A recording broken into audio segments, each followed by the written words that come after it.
B ए part third, B ए part third. अब आए हैं हम कृषि के प्रकार। कृषि के प्रकार पहला है जल प्राप्ति के आधार पर कृषि के प्रकार। जल प्राप्ति के आधार पर कृषि के प्रकार। जल प्राप्ति के आधार पर कृषि कितने प्रकार की होती है? तो सबसे पहले ही है नंबर 1 तर खेती, दूसरी है तर खेती के बाद में इसमें आर्द्र खेती,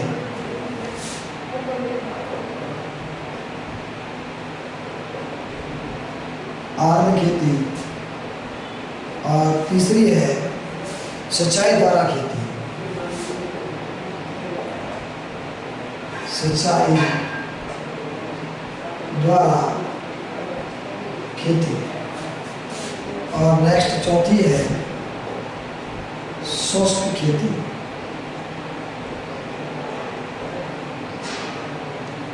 अब देखिए जल प्राप्ति के आधार पर कृषि के प्रकार, यानी कृषि अभी और भी प्रकार है। जल प्राप्ति के आधार पर है, भूमि की उपलब्धता के आधार पर है, उसके बाद में कृषि के अन्य जो प्रकार हैं जल प्राप्ति के आधार पर है, भूमि की उपलब्धता के आधार पर, कृषि उत्पादों के आधार पर। कृषि के उत्पाद होते हैं कितने प्रकार में, उसको कृषि कार्य किया जाता है उत्पाद के आधार पर, यानी उत्पादन के आधार पर कृषि के जो प्रकार हैं, कितने रूपों में कृषि कार्य किया जाता है, उसका भी वर्णन आगे बताएंगे हम। तो सबसे पहला है जल प्राप्ति के आधार पर कृषि के प्रकार। इनमें पहला है तर खेती। तर खेती कहाँ की जाती है? तर खेती विश्व के उन क्षेत्रों में की जाती है जहाँ पर, सबसे पहले देखते हैं हमारे तर खेती। तर खेती विश्व के उन क्षेत्रों में की जाती है जहाँ पर 200 सेंटीमीटर से अधिक वर्षा हो। 200 सेंटीमीटर से अधिक वर्षा वाले क्षेत्र, अधिक वर्षा वाले क्षेत्रों में तर खेती की जाती है, जहाँ पर वर्षा 200 सेंटीमीटर से अधिक, और वे फसलें बोई जाती हैं जिनके लिए अधिक पानी की आवश्यकता होती है। 200 सेंटीमीटर से अधिक वर्षा वाले क्षेत्रों में, जैसे बागायती कृषि में देखें तो चाय पैदा हो जाती है 200 सेंटीमीटर से अधिक वर्षा वाले क्षेत्रों में। खाद्यान्न फसलों में देखें तो चावल पैदा हो जाता है।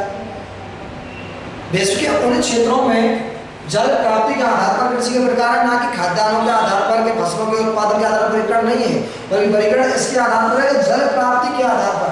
कौन, जहाँ जितनी मात्रा में जल है वहाँ पर कृषि कौन सी होती है। तो यहाँ पर जल प्राप्ति करने सबसे पहले तर खेती। तर खेती विश्व के उन क्षेत्रों में की जाती है जहाँ पर 200 सेंटीमीटर से अधिक वर्षा होती है। जैसे 200 सेंटीमीटर से अधिक वर्षा कहाँ होती है? अगर बात करते हैं कटबंधों की, तो उष्ण कटबंधों में सर्वाधिक मात्रा में वर्षा होती है।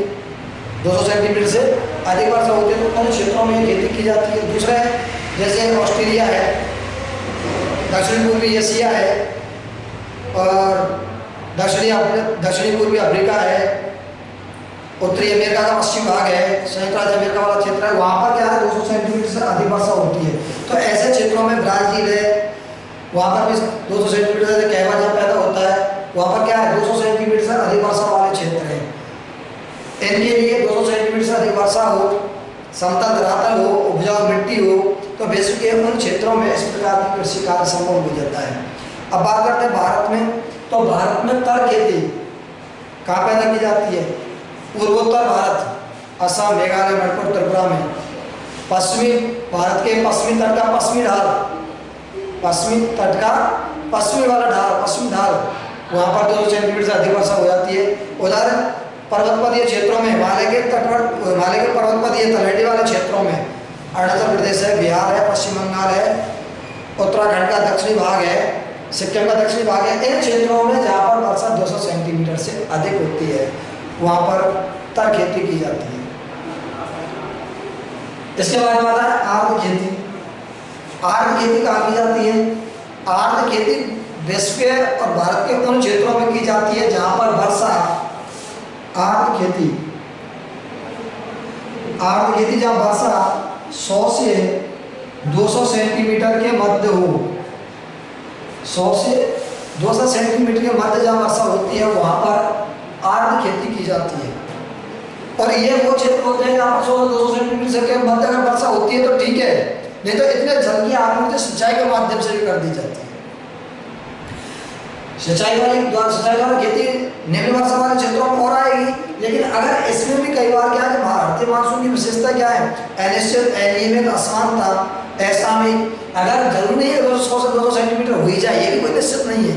तो ऐसी कंडीशन में जहाँ पर अगर 100 से 200 के मध्य अगर वर्षा कम भी हो जाती है तो इस जल की आपूर्ति सिंचाई के द्वारा भी कर दी जाती है। तो विश्व के अन्य क्षेत्रों में आर्द्र खेती की जाती है जहाँ पर वर्षा 100 से 200 सेंटीमीटर के मध्य होती है। उरुग्वे, अर्जेंटीना है, ऑस्ट्रेलिया का दक्षिणी पश्चिमी भाग है और मध्य यूरोपीय देश है, तो वहाँ पर इस प्रकार की खेती की जाती है।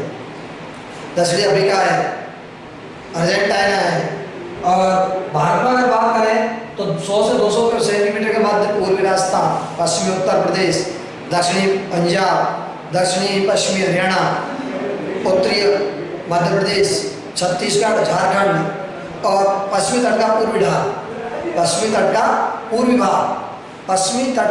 भाग 100 से 200 सेंटीमीटर के मध्य वर्षा वाले क्षेत्र हैं। इन क्षेत्रों में यहाँ पर आर्द्र खेती की जाती है जो 100 से 200 सेंटीमीटर के मध्य होते हैं। उनमें सबसे मुख्य जो फसल है उनमें जैसे गेहूँ है, गन्ना है, चावल है, ये पर्याप्त मात्रा में पैदा किए जाते हैं। उसके बाद में आता है सिंचाई द्वारा खेती करना। जहाँ पर वर्षा की कमी होती है, सिंचाई द्वारा खेती ये उन क्षेत्रों में की जाती है जहाँ पर वर्षा 50 से 100 सेंटीमीटर के मध्य होती है। विश्व के उन क्षेत्रों में की जाती है जहाँ पर वर्षा 50 से और 100 सेंटीमीटर के मध्य होती है। यानी इन सिंचाई द्वारा खेती मतलब है कि इतनी वर्षा के जल से फसल के लिए पानी की आपूर्ति नहीं हो पाती है, तो उस क्षेत्रों में 50 से 100 सेंटीमीटर वर्षा भी होती रहती है, हो भी जाती है। अगर नहीं भी होती तो सिंचाई के द्वारा वो फसलें पैदा की जाती हैं, सिंचाई के द्वारा वो फसलें पैदा की जाती है। चीन है, जापान है और अपना एशिया का उत्तरी पश्चिमी भाग है, उसका दक्षिण अमेरिका है, तो कुछ क्षेत्र ऐसे हैं और उसका अफ्रीका का उत्तरी पश्चिम भाग है, तो वहाँ पर क्या है वर्षा 50 से 100 सेंटीमीटर के मध्य होती है। तो ऐसे क्षेत्रों में सिंचाई के द्वारा कृषि कार्य किया जाता है। अगर भारत की बात करें तो 50 से 100 सेंटीमीटर वर्षा वाला क्षेत्र भारत में कहाँ पर है, तो ये लगभग मध्य भारत है, पंजाब है, हरियाणा है और पश्चिमी घाट का पूर्वी क्षेत्र है, कर्नाटक, तमिलनाडु, आंध्र प्रदेश वाला क्षेत्र है, उड़ीसा है, पश्चिम बंगाल है। इन क्षेत्रों में वर्षा 50 से 100 सेंटीमीटर के मध्य होती है। और अरावली के राजस्थान का अरावली का जो पूर्वी वाला भाग है, राजस्थान का दक्षिणी पठारी भाग है, मध्य प्रदेश है, गुजरात है, छत्तीसगढ़ का दक्षिणी भाग है, झारखंड का दक्षिणी भाग है, पठारी भाग की तरफ बढ़ते हैं, राज्य में पठारी को आते हैं तो 50 से 100 सेंटीमीटर मध्य वर्षा होती है। तो इन क्षेत्रों में सिंचाई के द्वारा कृषि कार्य किया जाता है। वही फसलें पैदा की जाती हैं जो सिंचाई के द्वारा पैदा की जाती है। जैसे गन्ना है, गन्ना के लिए वर्षा हो जाए तो फिर ठीक है, नहीं तो सिंचाई के द्वारा जल की आपूर्ति कर ली जाती है। चावल है, चावल के लिए सिंचाई वर्षा होती है तो भी ठीक है, नहीं तो चावल के लिए भी सिंचाई करके जल की आपूर्ति करके पैदा कर लिया जाता है, गेहूँ को पैदा कर लिया जाता है। तो ये वही क्षेत्र है जहाँ पर वर्षा 50 से 100 सेंटीमीटर के मध्य होती है। उन क्षेत्रों में सिंचाई द्वारा खेती की जाती है। नेक्स्ट है शुष्क खेती।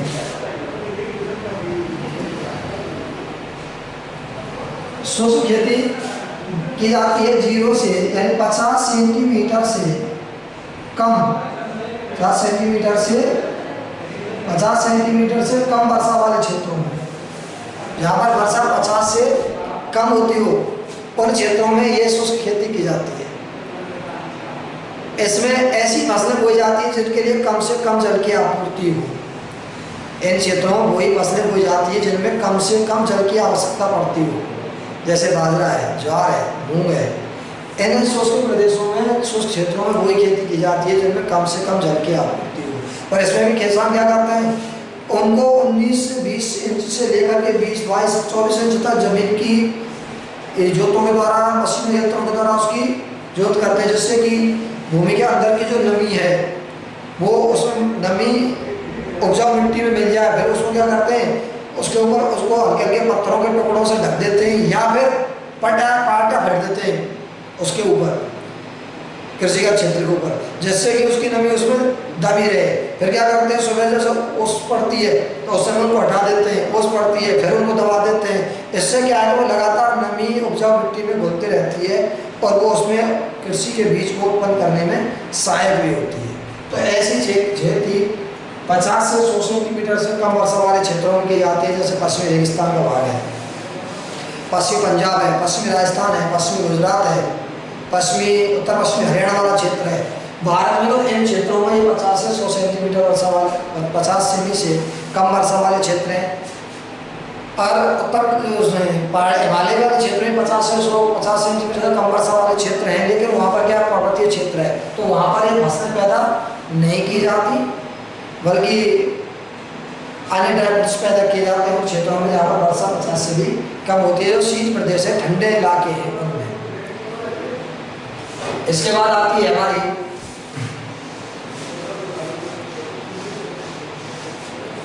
इसके बाद है दूसरी, भूमि की उपलब्धता के आधार पर कृषि के प्रकार। भूमि की उपलब्धता के आधार पर कृषि के प्रकार।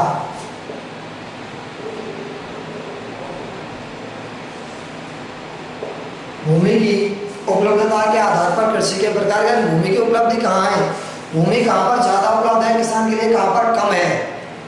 इसमें पहला है भूमि की उपलब्धता के आधार पर कृषि के प्रकार से सबसे पहला आता है गहरी खेती। कौन सी है, गहरी खेती। और दूसरी आती है इसमें, गहरी खेती के बाद में दूसरी खेती है वो है विस्तृत खेती।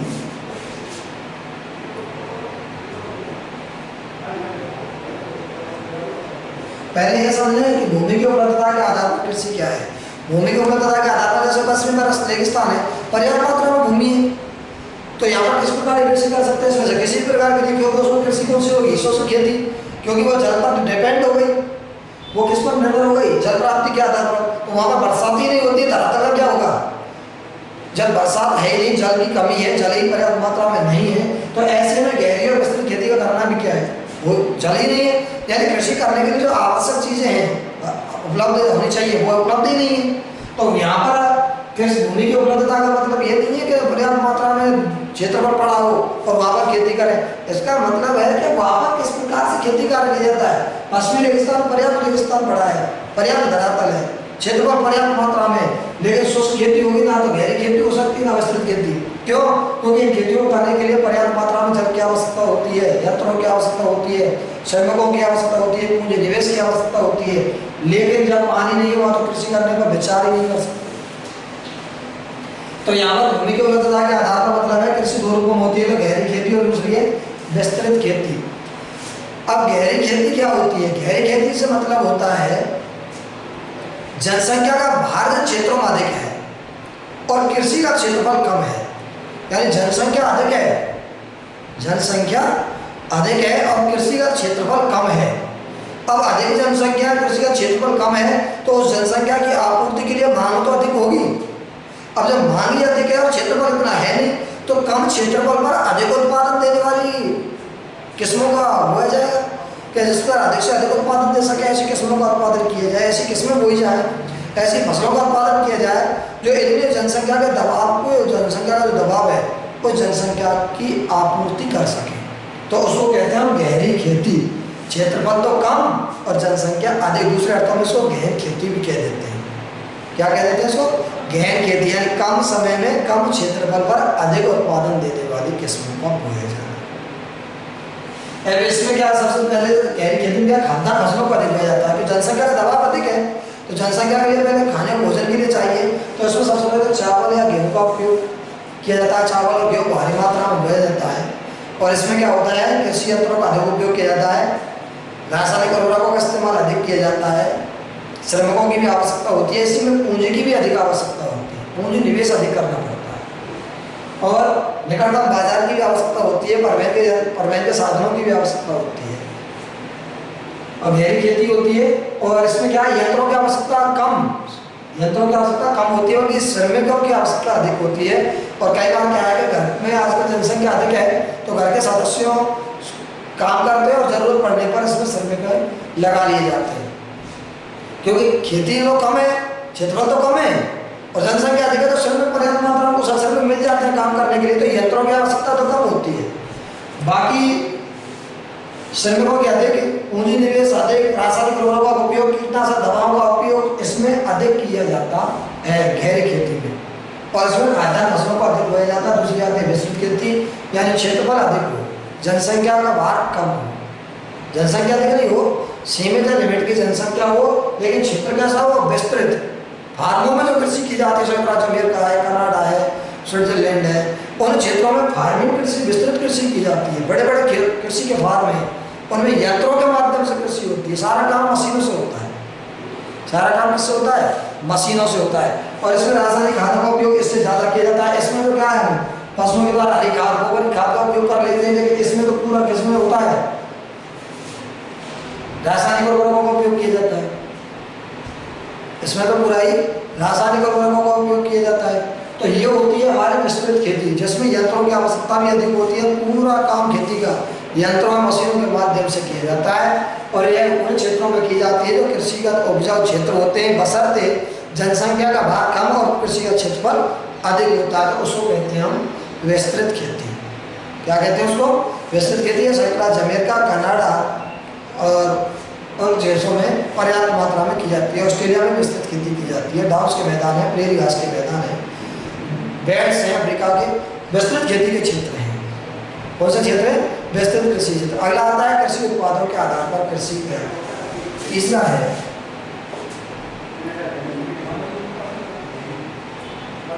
कृषि उत्पादों, कृषि उत्पादों के आधार पर कृषि के प्रकार, कृषि के प्रकार, कृषि उत्पादों के आधार पर कृषि के प्रकार। ये कितने रूपों में होती है, दो रूपों में। नंबर एक बागायती कृषि, नंबर एक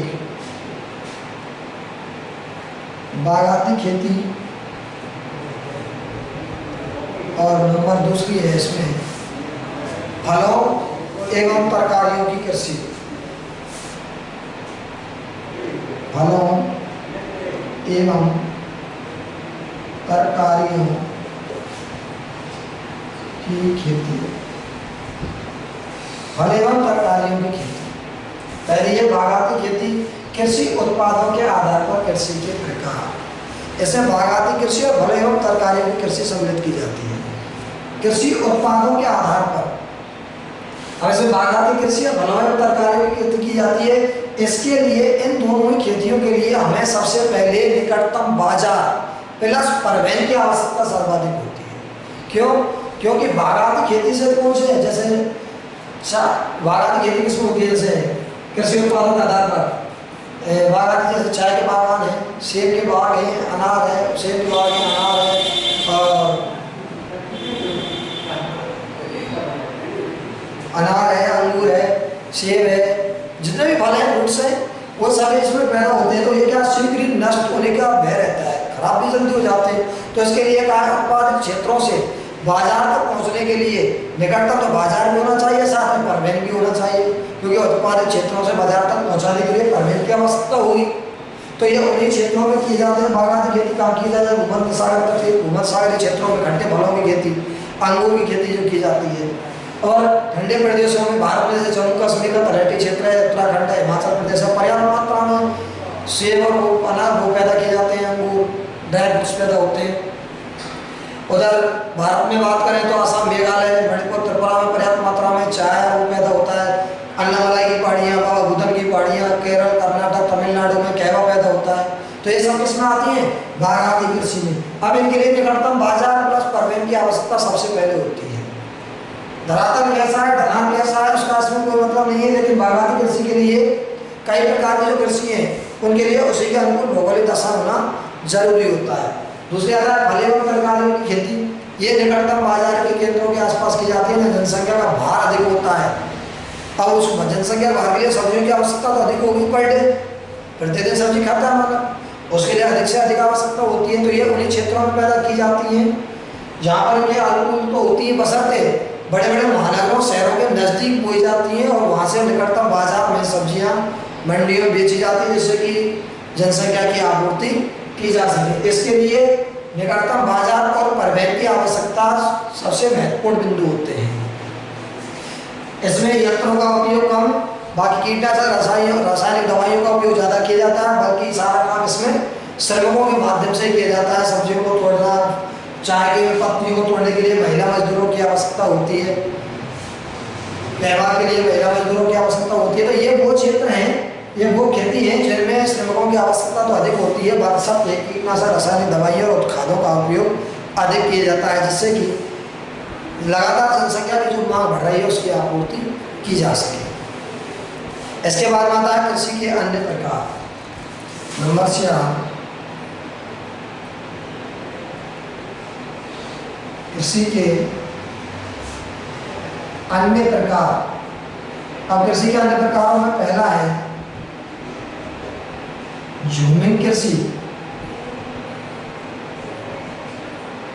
झूमिंग कृषि पहला क्या है? झूमिंग कृषि। दूसरा है झूमिंग कृषि के बाद में सीढ़ीनुमा खेती। नंबर 2 सीढ़ीनुमा खेती। नंबर 3 पहला हुआ झूमिंग कृषि या स्थानांतरित कृषि प्रणाली, दूसरा हुआ सीढ़ीनुमा खेती और तीसरा हुआ मिश्रित खेती।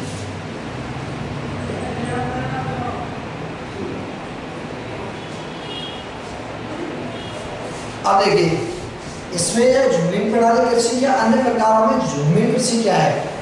झूमिंग कृषि, स्थानांतरित कृषि, कर्तन दहन प्रणाली कृषि, रे कृषि, डेपा कृषि, ये कृषि के विभिन्न नाम है। मिल्पा कृषि, यानी इसी कृषि को विभिन्न देशों में अलग अलग नामों से, वियतनाम में इसको रे कहते हैं, थाईलैंड में इसको होदोपा कहते हैं, भारत में इसको झूमिंग कहते हैं, मिल्पा भी कहते हैं। यानी विभिन्न क्षेत्रों में इसको विभिन्न अलग अलग नामों से जाना जाता है। तो इसको कहते हैं हम झूमिंग कृषि, कर्तन दहन प्रणाली कृषि या स्थानांतरित कृषि प्रणाली। अब इसका मुख्य उद्देश्य क्या है, इसका कहते क्यों है इसको समझे। ये आदिवासी और घनिया वनों के वाले क्षेत्रों में की जाती है, जहाँ पर आदिवासी जनसंख्या अधिक रहती है। अब वो लोग क्या करते हैं, वो आदिवासी जनजातियाँ हैं, जंगलों में निवास करती हैं, लेकिन धीरे धीरे बुद्धिक विकास हो रहा है, परिवर्तन हो रहा है, तो क्या कृषि कार्य की ओर बढ़ रही है, कृषि कार्य करने लग रही है। तो ये लोग क्या करते हैं, इन ऐसे क्षेत्रों से वनों को काटते हैं और उनको जला दिया जाता है। वनों को काट करके उनको जला देते हैं। जलाने के बाद क्या करते हैं, वो राख जो होती है वो एक खाद का काम करती है। तो उस स्थान पर 2 वर्षों या 3 वर्षों तक ये बीज उकेर करके और उस स्थान से फसलें पैदा कर लेते हैं। ऐसा होती है, बीज उकेर देते हैं, राख खाद का काम करती है, तो 2 वर्ष या 3 वर्षों तक उस स्थान पर खेती करते रहते हैं। जब उसका उपजाऊपन कम हो जाता है, 2 वर्षों 3 वर्षों के बाद जब उस क्षेत्र का उपजाऊपन कम हो जाता है, तो उस क्षेत्र को छोड़ करके ये अन्यत्र जंगलों को जाकर के काटते हैं, उनको जलाते हैं, फिर उस स्थान पर कृषि करते हैं, 2-3 वर्षों तक वहाँ पर कृषि करते हैं, फिर उस स्थान को भी छोड़ जाते हैं। जब उसका उपजाऊपन कम हो जाता है, तीसरे स्थान पर चले जाते हैं। तो इसको कहते हैं हम झूमिंग कृषि, बागला कृषि, रे कृषि, कर्तन दहन प्रणाली कृषि, स्थानांतरित कृषि, डेरपा कृषि, अनेक नामों से जाना जाता है इसको। तो इसको कहते हैं हम जो कृषि के अन्य प्रकारों में स्थानांतरित कृषि प्रणाली या झूमिंग कृषि। उसके बाद आती है सीढ़ीनुमा खेती। सीढ़ीनुमा खेती उन क्षेत्रों में की जाती है जो ढलान युक्त धरातल होते हैं, पर्वतीय क्षेत्रों के, पर्वतपदीय क्षेत्रों में, पर्वतीय भागों के पर्वतपदीय क्षेत्रों में जहाँ पर ढलान अधिक होता है, और सीढ़ीनुमा खेत बना करके कृषि की जाती है। जैसे ये यहाँ पर थोड़ा समतल मिला, यहाँ छोटा खेत बना दिया, फिर इससे और ऊपर मिला तो वहाँ बना दिया, नीचे मिला तो वहाँ बना दिया। सीढ़ी जैसी आकृति जहाँ बनती है, सीढ़ी जैसी आकृति जहाँ जहाँ बनती है उसको सीढ़ीनुमा खेती करना कहते हैं। ये ऊबड़ खाबड़ क्षेत्रों में, पठारी और पर्वतीय भागों में जो ऊबड़ खाबड़ क्षेत्र हैं, उन स्थानों पर सीढ़ीनुमा खेती की जाती है। अब बात करते हैं कौन सी की जाती है सीढ़ीनुमा खेतों पर। सीढ़ीनुमा कृषि में कौन कौन सी है, तो वह वहाँ के स्थानीय जलवायु पर डिपेंड करती है। जैसे हमारे असम और मेघालय में चाय की खेती की जाती है, सीढ़ीनुमा खेती होती है तो बागायती कृषि। लेकिन ढलान युक्त धरातल है। अब चाय का पौधा मांगता है कि पर्याप्त मात्रा में जल हो, लेकिन पौधों की जड़ों में नहीं ठहरना चाहिए, तो इसके लिए कैसा होना चाहिए, ढलान युक्त धरातल। असम और मेघालय में 400 से 1200 सेंटीमीटर वर्षा होती है, पानी ठहरता भी नहीं है, तो पर्याप्त मात्रा में खेती हो जाती है। अगला आता है मिश्रित खेती। मिश्रित खेती किसको कहते हैं? मिश्रित खेती का मतलब होता है जहाँ पर कृषि कार्य करने के साथ साथ पशुपालन किया जाता है। अभी कृषि और पशुपालन एक दूसरे के पूरक हैं। वर्तमान में तो नहीं कह सकते, लेकिन अतीत में पूरक थे। यानी बिना पशुओं के कृषि कार्य संभव नहीं था और बिना कृषि के पशुपालन संभव नहीं था। और आज भी कुछ क्षेत्रों में यह स्थिति है जहाँ पर कृषि पशुओं से ही होती है और पशु कृषि पर ही आधारित है, जबकि अधिकांश क्षेत्रों में कृषि उन्हीं स्थानों पर मिश्रित जो खेती होती है उसमें पशुपालन। जबकि आज की स्थिति क्या है, ये खेती किस पर हो गई, यंत्रों पर आधारित। कृषि किस पर हो गई, यंत्रों पर आधारित हो गई। खेती किस पर आधारित हो गई, यंत्रों पर। यंत्रों के माध्यम से खेती की जाती है, ना कि पशुओं पर आधारित है। जबकि मिश्रित खेती में पशुपालन के साथ साथ कृषि कार्य किया जाता है। उसको कहते हैं मिश्रित खेती, क्योंकि खेती करके तो पशुओं के लिए चारा उपलब्ध हो जाता है और पशुओं से गोबर की खाद जो होती है वो कृषि में कार्य करती है। ऊँटों से बैलों से खेतों को जोता जाता है हल से, तो वो कृषि बोझा ढोने के लिए इनको काम में लिया जाता है कृषि क्षेत्रों में। अब बताइए जिन क्षेत्रों में यंत्र नहीं है या जो क्षेत्र पिछड़े हुए हैं आर्थिक दृष्टि से, तो उनमें तो आज भी मिश्रित खेती की जाती है। इसके अनेकों भाग हैं ऐसे जहाँ पर मिश्रित खेती होती है। तो पशु कृषि पर निर्भर हुए कि पशु के लिए चारा कहाँ से पैदा होता है, खेती से। और खेती किसके द्वारा पैदा की जाती है, खेती में कृषि कार्य किससे कर रहे हैं, पशुओं से। तो एक संयुक्त रूप हो गया, यानी ये एक दूसरे के पूरक हो गए। इसको कहते हैं हम मिश्रित खेती। ये विश्व के अनेकों भागों में की जाती है वर्तमान समय में भी। आज के लिए ये कृषि के प्रकार रहे, शेष